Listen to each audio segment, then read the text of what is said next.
नमस्कार, आप देख रहे हैं स्पेशल रिपोर्ट। आपके साथ मैं हूं अंजना ओम कश्यप। आपको दिखाते हैं कि कैसे अब चीन की दादागिरी का दी एंड होने वाला है। बहुत हो गया फरेब धोखा, लेकिन अब चीन के बुरे दिन शुरू होने जा रहे हैं। एक तरफ तो भारत चीन को घेर रहा है, दूसरी तरफ अमेरिका ने भी चीन को घेरने के लिए जाल बिछा दिया है। जी हां, अमेरिका एशिया में अपनी फौज भेज रहा है। 27,000 अमेरिकी सैनिकों की तैनाती एशिया में करेगा अब अमेरिका।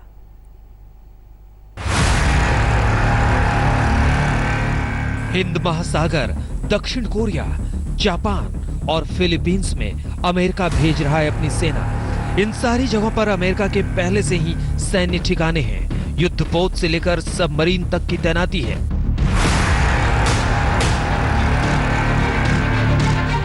दुनिया के सबसे आधुनिक हथियारों से लैस अमेरिकी सेना आ रही है चीन को सबक सिखाने।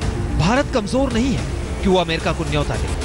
भारत चीन से निपट लेगा, लेकिन निपटना खुद अमेरिका को भी है। इसलिए वो ललकार कर अपनी फौज की तैनाती एशिया रीजन में कर रहा है। इसमें कोई अगर मगर नहीं है। अमेरिका के हजारों सैनिक डेरा डाल चुके हैं, हजारों आने वाले हैं। So I just talked about the threat from the Chinese Communist Party. So now threats to India, threats to Vietnam, threats to Malaysia, Indonesia, South China Sea challenges, the Philippines. We're going to make sure we're postured appropriately to counter the PLA. We think that's the challenge of our time, and we're going to make sure we have resources in place to do that. America ने Germany में कम की अपने सैनिकों की तैनाती। 52,000 सैनिकों में से 27,000 चीन को सबक सिखाने मोर्चे पर भेजे गए। अमेरिकी सैनिकों की तैनाती से बढ़ी चीन की चिंता। भारत से पंगा लेना चीन को भारी पड़ सकता है। अब चीन को सीधे सुपर पावर से चुनौती मिली है। अमेरिका ने ये साफ कह दिया है कि वो चीन पर पैनी नजर बनाए रखे है, और अगर चीन कोई भी इंडो पैसिफिक रीजन में हरकत करता है तो मिलिट्री एक्शन सहना पड़ेगा। दूसरे शब्दों में कहें तो चीन की सिट्टी पिट्टी गुम है। जैसे बुझने से पहले चिराग आखिरी बार चमकता है, उसी तरह उसने अमेरिका को धमकाने की कोशिश की है। एक बंदर घुड़की सुनिए। अमेरिकी मिसाइल और सेना की तैनाती का चीन पुरजोर विरोध करता है। अगर अमेरिका अपनी जिद पर अड़ा रहता है तो हमारे दरवाजे पर आकर हमें उकसाने जैसी बात होगी। चीन चुप नहीं बैठेगा। हमें उम्मीद है कि जापान और दूसरे देश क्षेत्रीय शांति को बहाल रखने की कोशिश करेंगे। वाकई अमेरिका एशिया के ठिकानों पर इंटरमीडिएट रेंज मिसाइल की तैनाती करने का फैसला कर चुका है। तीर कमान से निकल चुकी है। अमेरिका इसी ताक में भी था। कोरोना की वजह से उसके कब्रगाह कराए हैं। अब चीन की बारी है। कोरोना कांड के बाद चीन चुपचाप बैठ जाता तो उसकी फजीहत के फॉर्मूले तैयार नहीं किए जाते, लेकिन उसे अपनी मिलिट्री की धौंस दिखानी थी, सुपर पावर बनना था। इसी चक्कर में उसने भारत जैसे भरोसेमंद पड़ोसी से भी पंगा लिया, खून बहाया। अब खून के आंसू रोने की बारी उसकी है। It's tempting for many, particularly in our business communities, who make money in China, to say we must calm tensions and simply accept an increasingly belligerent CCP. That's nonsense. I don't accept that argument. There is no compromise between freedom and authoritarianism. I don't want the future to be shaped by the CCP, and I'd wager no one on this call wants that either.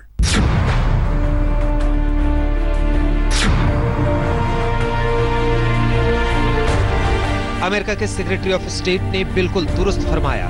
सस्ते सामानों के लालच और मुनाफाखोरी की चाहत में चीन को बेअंदाज नहीं होने दिया जा सकता।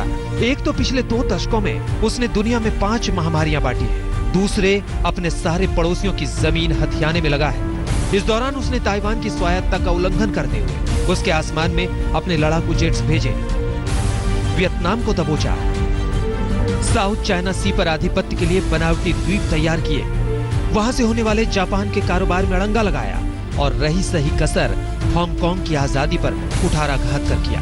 यकीनन चीन ने भस्मासुर की तरह बर्ताव किया है। सूरज को जितना चढ़ना था चढ़ लिया, अब उसका अस्त होना निश्चित है। अमेरिका ने बिना गोली चलाए भी बहुत कुछ सेट कर दिया है। I also think that the Chinese took away from this that the world is now, this isn't the United States confronting China, that the world is now confronting China.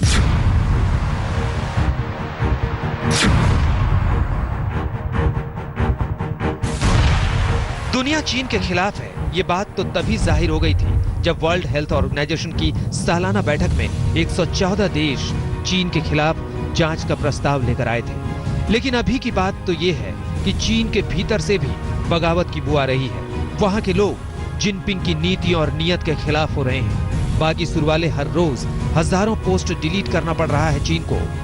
अब जब अमेरिका दबाव बनाएगा तो चीन भीतर से भी दरक सकता है। अमेरिकी फौज के एशिया में तैनाती से चीन पर चौतरफा दबाव बढ़ रहा है। इकोनॉमिकली, डिप्लोमेटिकली अमेरिका और अदर वेस्टर्न कंट्रीज हमें सपोर्ट कर सकती हैं, लेकिन लड़ाई में, चाइना के साथ लड़ाई में कोई हमारे साथ कंधा से कंधा मिला के कुछ नहीं करेगा। ये एक सिर्फ पॉस्चरिंग है जो अमेरिका कर रहा है, शायद अपनी इंटरनेशनल ऑडियंस या डोमेस्टिक ऑडियंस के लिए।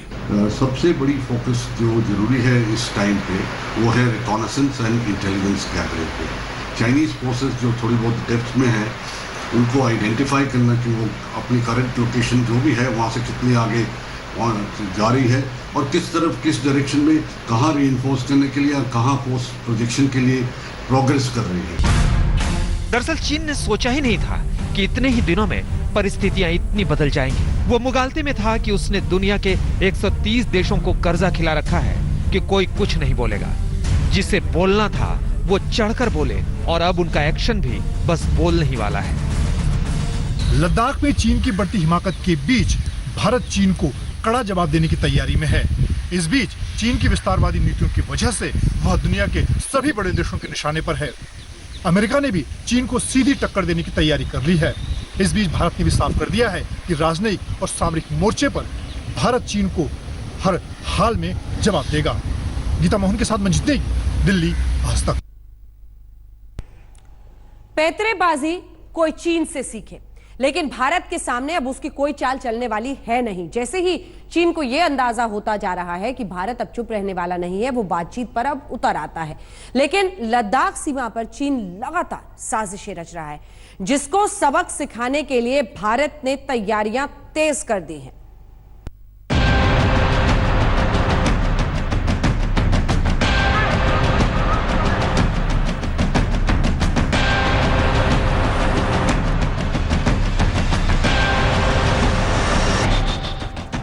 खूबसूरत लेक के करीब चीन का बदसूरत प्लान। बढ़ते चीनी जमावड़े से सतर्क हिंदुस्तान। पूर्वी लद्दाख में मौजूद पेंगोंग झील के इलाके में चीन की नई साजिश बेनकाब हुई है। इस इलाके में मौजूद फिंगर 8 से फिंगर 4 के बीच चीनी जमावड़ा बढ़ गया है। ये खुलासा कर रही है ये नई सैटेलाइट तस्वीरें। इन तस्वीरों में साफ तौर पर चीनी टेंट और चीनी सेना की गाड़ियों का जमावड़ा दिखाई दे रहा है। चीन की चालबाजी देखिए। फिंगर 8 से फिंगर 4 के बीच चीन ने 15 मई के बाद कई नए निर्माण किए हैं। ये वो बीच का इलाका है जो इस वक्त आपको नजर आ रहा है। जैसे जैसे हम थोड़ा पीछे जाते हैं आपको इनके बोट शेड्स भी नजर आएंगी। आप देखिए इन्होंने कच्चे रास्ते बना रखे हैं ताकि इनकी गाड़ियां जा सके। यहाँ पर इनके कुछ टेंट हैं जो इन्होंने यहाँ पे तैयार किए हैं, ये पिंक कलर के। आपको यहाँ पे इनके टेंट नजर आ रहे हैं। जैसे मैं आपको पीछे लेके जाऊंगा आपको रास्तों के अलावा साथ ही साथ इसी तस्वीर पे नजर आएंगे चाइनीज आर्मी की बोट्स। चाइनीज आर्मी की बोट्स हम लोगों को नजर आएंगी और साथ ही साथ जब हम देखते हैं इसके अलावा हमें चाइनीज आर्मी के और टेंट्स मैं आपको दिखाने वाला हूं। तो पहले मैं आपको बोट दिखाता हूं। ये मैं आपको लेके चल रहा हूं उस इलाके में जहां पर अब आप चाइनीज आर्मी का बोट देख पाएंगे। बोट शेड है, जेटी है। जेटी के अलावा यहां पर क्योंकि जो रास्ता है वो काफ़ी ख़तरनाक है और वहाँ से लोगों को ट्रांसपोर्ट करना ज़्यादा मुश्किल, इस वजह से बोट्स का इस्तेमाल पेंगोंग झील में दोनों सेनाएं करती हैं। ये नीले रंग की आपको बोट दिख रही है। इसके अलावा यहाँ पर पूरा बोट शेड बना हुआ है। चीन के धोखे का बही खाता लंबा चौड़ा है। उसकी बदनीयती की गाथा काफी पुरानी है। उसकी कथनी और करनी में जमीन आसमान का अंतर है। तभी तो बीजिंग जो कहता है वो भरोसा करने लायक नहीं।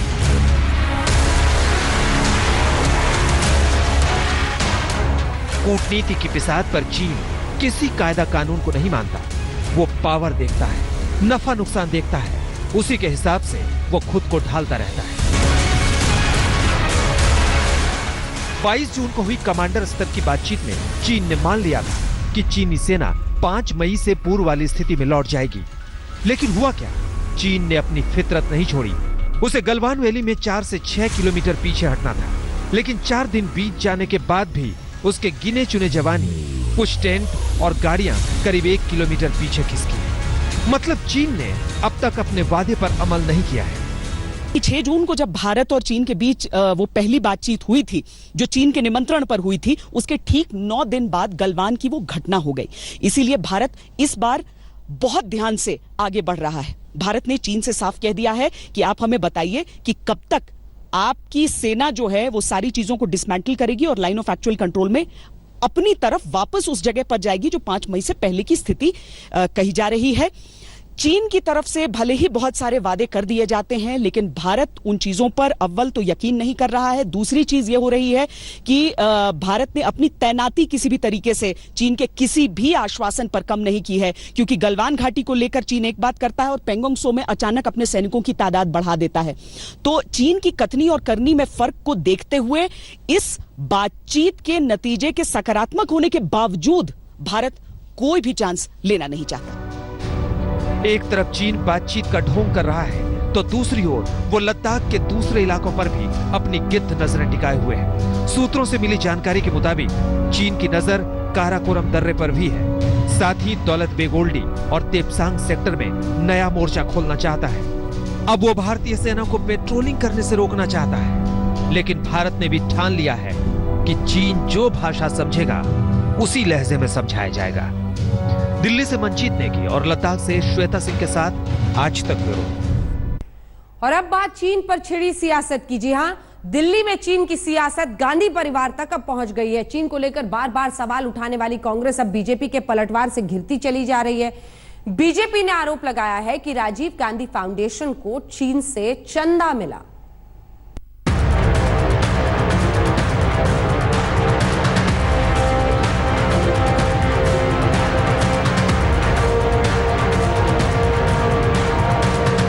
एलएसी पर चीन से टकराव चल रहा है और देश में सियासी तलवारें खिंची हुई हैं। इस बार बीजेपी अध्यक्ष जेपी नड्डा ने पहली बार कांग्रेस अध्यक्ष सोनिया गांधी पर सीधा हमला बोला। बीजेपी का आरोप है कि प्रधानमंत्री नेशनल रिलीफ फंड से पैसा राजीव गांधी फाउंडेशन में जाता रहा। पीएम नेशनल रिलीफ फंड में भी सोनिया गांधी, राजीव गांधी फाउंडेशन में भी सोनिया गांधी, और जिस प्रकार से पीएम नेशनल रिलीफ फंड का पैसा ये डाइवर्ट होके जा रहा है राजीव गांधी फाउंडेशन में, इट स्पीक्स वॉल्यूम्स। ये बहुत कुछ कहता है कि किस प्रकार केवल और केवल ये जो फाउंडेशन बनाई गई थी, ये पैसे के आदान प्रदान के लिए, पैसे बनाने के लिए और भ्रष्टाचार का एक माध्यम था। एक शेल कंपनी की तरह ये काम कर रही है। कांग्रेस पर आरोप लगाते हुए जेपी नड्डा ने लिखा, पैसे के लिए एक परिवार की भूख ने देश को बर्बाद किया। कांग्रेस की शाही राजवंश ने आत्मलाभ के लिए अनियंत्रित लूट की। इसके लिए उन्हें माफी मांगने की जरूरत है। हम आपको बता दें कि पूर्व प्रधानमंत्री राजीव गांधी के लक्ष्यों को आगे बढ़ाने के लिए 21 जून 1991 को सोनिया गांधी ने राजीव गांधी फाउंडेशन की शुरुआत की थी। फाउंडेशन एजुकेशन, साइंस और टेक्नोलॉजी का प्रमोशन, शोषित और दिव्यांगों के सशक्तिकरण के लिए काम करती है। सोनिया इसकी चेयरपर्सन है। पूर्व प्रधानमंत्री मनमोहन सिंह के अलावा राहुल गांधी, प्रियंका गांधी और पी चिदम्बरम ट्रस्टी हैं। बीजेपी आरोप लगा रही है कि 2005-06 में राजीव गांधी फाउंडेशन को चीन से $3 लाख यानी तब 90 लाख रुपए मिले थे। ऐसा क्यों हुआ? क्या जरूरत पड़ी? कांग्रेस पार्टी जवाब दे कि चीन के साथ इतना प्रेम क्यों बढ़ गया था कि पार्टी के साथ एमओयू हो रहा है, राजीव गांधी फाउंडेशन को चाइनीज एम्बेसी पैसे दे रही है। ऐसे कागज हम नहीं निकाल सकते। इन कागजों का क्या महत्व है? देश की सीमाओं पर चीन की सेना खड़ी है, भीतर आ रही है, और जेपी नड्डा हो, मोदी जी हो, अमित शाह हो, सुबह से शाम तक कांग्रेस से लड़ना चाहते। दुश्मन देश का देश के भीतर घुस रहा है और आप अपने विपक्ष से लड़ाई लड़ने में मसरूफ हैं। सवाल यह है कि यह बहस अभी क्यों छिड़ी है? चीन के मुद्दे पर कांग्रेस ने प्रधानमंत्री नरेंद्र मोदी के बयान पर सवाल उठाए थे। जवाब में बीजेपी अध्यक्ष जेपी नड्डा ने राजीव गांधी फाउंडेशन और चीन का लिंक बता दिया। आज तक ब्यूरो। स्पेशल रिपोर्ट में आपका फिर से स्वागत है। आपके साथ मैं हूं अंजना ओम कश्यप। और अब बात चीन की चमचागिरी करने वाले पाकिस्तान की। जी हां, इमरान खान ने पाकिस्तान की संसद में खड़े होकर दुनिया के सबसे खूंखार आतंकी ओसामा बिन लादेन को शहीद बताया है। इमरान खान को तालिबान खान तो पहले से ही कहा जाता है, लेकिन क्यों कहा जाता है आज ये भी साफ हो गया। साथ ही इसका भी खुलासा हो गया कि पाकिस्तान को आतंक का एपिसेंटर क्यों कहा जाता है।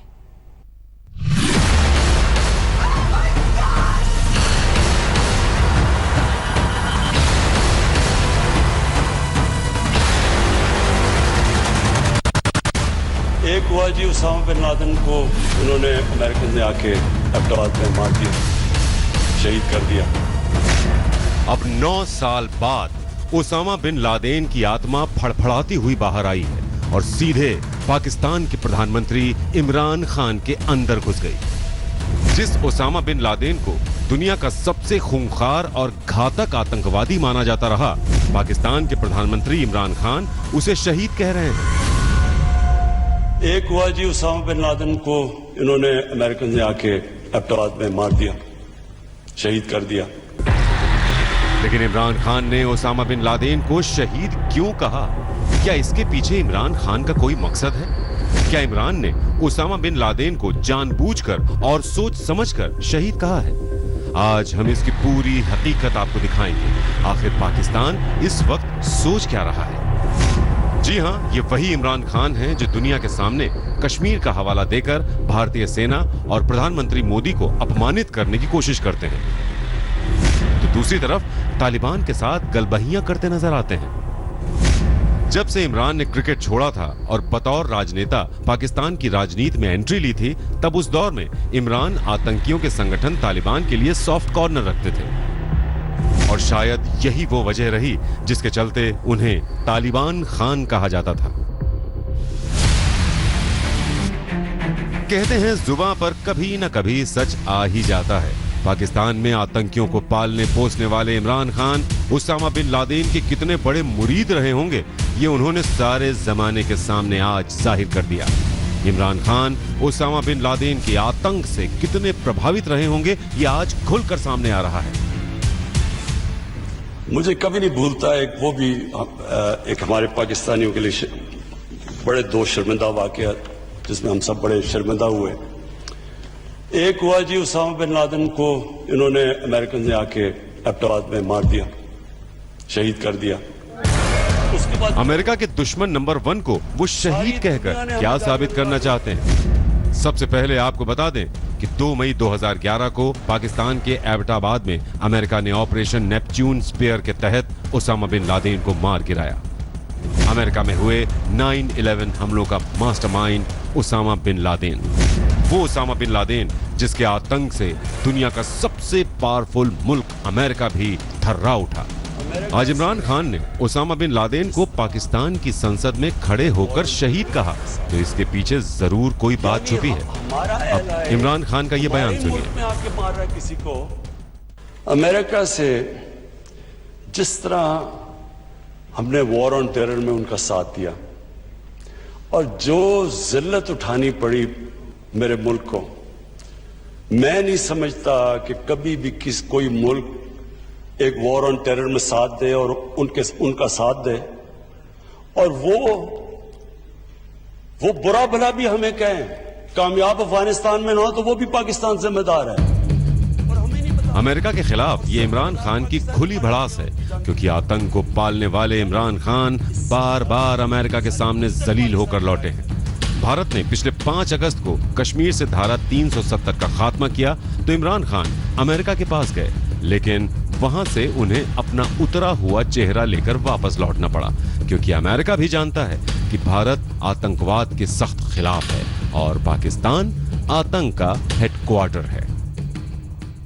पाकिस्तानी प्राइम मिनिस्टर इमरान खान ने अल-कायदा लीडर जो कि बहुत दिन हो गए अभी मारे गए हैं बिन लादेन को एक शहीद बोला है, मार्टिर बोला है।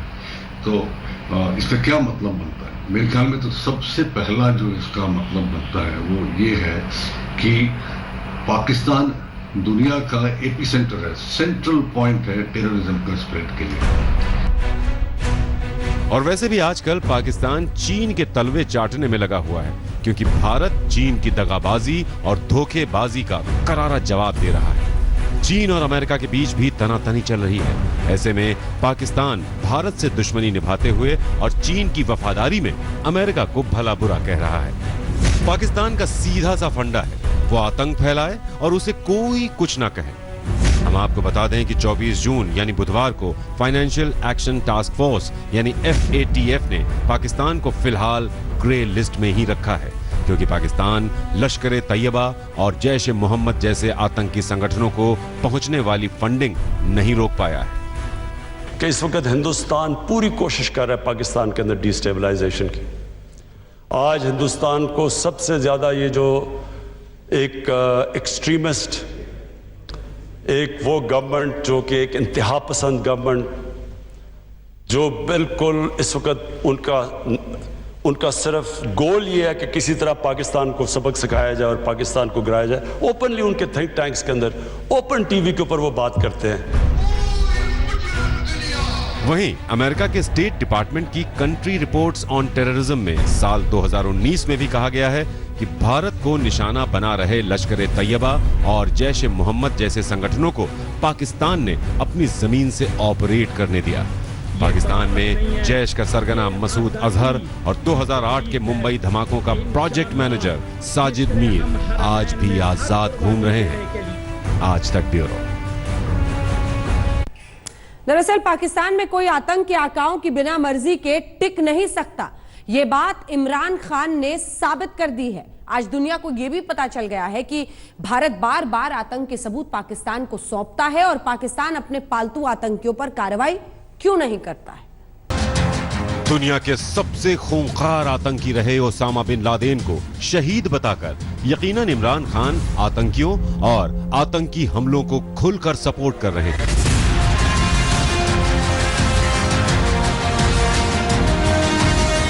पाकिस्तान में पल रहे आतंक के आकाओं के रहनुमा भी बन रहे हैं। बात सीधी और साफ है, भले ही इमरान खान ने पाकिस्तान की संसद में खुद को एक मजलूम और सताया हुआ बताया हो, लेकिन आतंकवाद और आतंकवादियों के लिए उनका नजरिया अब खुलकर सामने आ रहा है। लादेन को इन्होंने अमेरिकन ने आके एबटाबाद में मार दिया, शहीद कर दिया। चाहे पुलवामा हमला हो या फिर हाफिज सईद, मौलाना मसूद अजहर, इनका बचाव करके इमरान ने बता दिया कि पाकिस्तान एक ऐसा मुल्क है जिसमें से अगर आतंकवाद और आतंकवादी हटा दिए जाएं तो ये मुल्क और इसका निजाम शायद ही चल पाए। क्योंकि जिस आदमी ने अपनी राजनीति की शुरुआत तालिबान खान बनकर की हो, उसके लिए ओसामा बिन लादेन का शहीद या फिर हीरो होना स्वाभाविक है। ओसामा बिन लादेन दुनिया का एक खूंखार आतंकवादी था। ओसामा बिन लादेन ने हजारों बेगुनाह लोगों की हत्याएं की। उसने तालिबान और अल कायदा जैसे आतंकी संगठनों का गठन किया। ओसामा बिन लादेन अमेरिका के ऊपर हमले का मास्टरमाइंड था, जो वर्ल्ड ट्रेड सेंटर और पेंटागन में हुआ था। दुनिया के अलग अलग मंचों पर भारत ने न जाने कितनी बार पाकिस्तान को एक्सपोज किया है, न जाने कितनी दफा उसकी जमीन पर पल रहे आतंक के सबूतों का पुलिंदा पेश किया है। 26/11 मुंबई हमले के मास्टरमाइंड हाफिज सईद, मौलाना मसूद अजहर, जकीउर रहमान लखवी पर भारत पूरा डोजियर सौंप चुका है, लेकिन इन आतंकियों पर पाकिस्तान की कार्रवाई अभी तक सिफर ही है और हाफिज सईद आज भी जहर उगलता है। मोदी, तुमने तो कर लिया जो कर लिया, अब इंशाअल्लाह कश्मीरी मुजाहिदीन सर्जिकल स्ट्राइक्स करके तुम्हें बताएंगे। अब आपको सुनाते हैं कि पाकिस्तान के प्रधानमंत्री बनने से पहले भी ओसामा बिन लादेन और हाफिज सईद को लेकर इमरान खान की सोच वैसी ही थी। मुंबई का दहशतगर्द मास्टरमाइंड पाकिस्तान में खुला घूमता है, लाहौर में बयान देता है, हिंदुस्तान में खून खौलता है लोगों का। जानना चाहते हैं कि पाकिस्तान की सरकार इस दहशतगर्द को, इस मास्टरमाइंड को क्यों नहीं पकड़ती। आप क्या करेंगे हाफिज सईद? देखिए मेरी बात सुने, फिर ये आप कहें, अगर आपके कहने के ऊपर हाफिज सईद को पकड़ लिया और उसको जेल में डाल दिया, मैं आपको यकीन दिला रहा हूं कि आप एक फ्रैंकनस्टाइन क्रिएट करेंगे और ज्यादा लोग वो मार्टर बन जाएंगे। तो फ्रैंकनस्टाइन है। पहले मेरी बात सुने। देखिए, आपको कहना यह चाहिए कि पाकिस्तानी गवर्नमेंट को हम सारे सबूत देंगे, जो भी हमारे पास सबूत हैं और जो नया पाकिस्तान बनेगा, आप कहेंगे हम वहाँ जाके केस लड़ेंगे सबूत दे के अदालत में और हम कन्विक्ट करवाएंगे उसको। देखें, अगर आप ये करते हैं तो मैं फिर से आपको कह रहा हूँ कि सद्दाम हुसैन के और उसके उसामा बिन लादेन के केस में फ़र्क ये था कि सद्दाम हुसैन को एक ड्यू प्रोसेस ऑफ लॉ के ज़रिए सज़ा दी गई, उसामा बिन लादेन को कत्ल किया गया। उसका फ़र्क यह है कि उसामा बिन लादेन कल्ट बन चुका है। दुनिया भर में पाकिस्तान की ब्रांडिंग एक आतंकवादी मुल्क के तौर पर हो चुकी है। आज की तारीख में इमरान खान उसामा बिन लादेन को शहीद बता रहे हैं और भारत के खिलाफ आतंक को बढ़ावा दे रहे हैं। इसीलिए पाकिस्तान चीन की गुलामी भी कर रहा है, क्योंकि चीन भी पाकिस्तान में पल रहे आतंकियों पर चुप्पी साध जाता है। उरी हमले के बाद भी चीन ने पाकिस्तान का बचाव करने की कोशिश की थी। आज तक ब्यूरो। आतंकी धरती से आकाओं ने हुक्म दिया तो कश्मीर में आज दो आतंकी हमले हुए, लेकिन पाकिस्तान में बैठे आतंकी ये नहीं जानते कि ये भारत की फौज है। वो जितने आतंकी भेजेगा सब के सब मारे जाएंगे।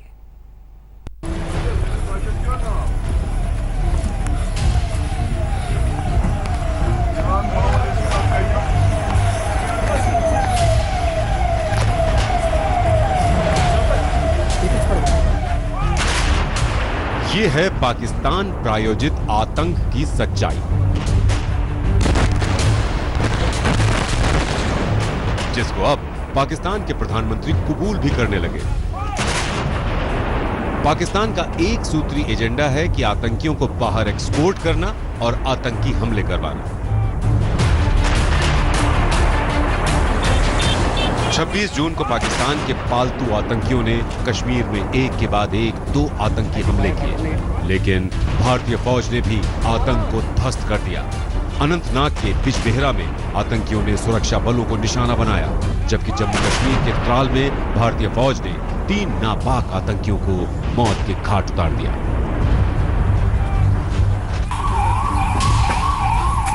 सबसे पहले बात अनंतनाग की करते हैं। यहां आतंकियों ने सुरक्षा बलों को निशाना बनाकर हमला किया।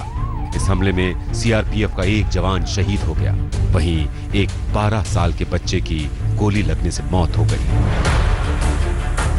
बिल्कुल, हम इस समय मौजूद है ग्राउंड जीरो पे। आपको बता देंगे कुछ समय पहले यहाँ पे मिलिटेंट्स ने सीआरपीएफ पेट्रोलिंग पार्टी पर हमला किया है। बिल्कुल ये वो जो है जहाँ पे मिलिटेंट्स ने हमला किया है। आपको बता दें कि इसमें एक जवान गंभीर रूप से घायल हो गया है, जिसको हॉस्पिटल इलाज के लिए भेजा गया है। फिलहाल आप यहाँ पे देख सकते हो एक्सक्लूसिव विजुअल कि किस तरह यहाँ पे सिक्योरिटी फोर्स ने इस समय पूरे इलाके को कॉर्डन में लिया है। आपको बता दूं कि ये इलाका जो है ये काफी ज्यादा सिक्योरिटी जोन माना जाता है, जहाँ पे मिलिटेंट्स ने हमला किया है सीआरपीएफ पेट्रोलिंग पार्टी पे। आप देख सकते हो इस समय किस तरह यहाँ पे सिक्योरिटी फोर्स ने इस समय पूरे इलाके को कॉर्डन में लिया है। आप देख सकते हो एक्सक्लूसिव विजुअल्स कि यहाँ पे सीआरपीएफ पेट्रोलिंग पार्टी पर ये हमला किया गया है। आपको बता दूं कि उसके फौरन बाद ही यहाँ पे जो मिलिटेंट्स है वो भागने में कामयाब हो गया, लेकिन आपको बता दूं कि फिलहाल इस इलाके को पूरी तरह से सिक्योरिटी फोर्स ने घेर लिया है। अनंतनाग के बिजहेरा में सुरक्षा कर्मी पेट्रोलिंग कर रहे थे। इसी दौरान हथियारों से लैस आतंकी मोटरसाइकिल पर आए और पेट्रोलिंग कर रहे जवानों पर हमला कर दिया।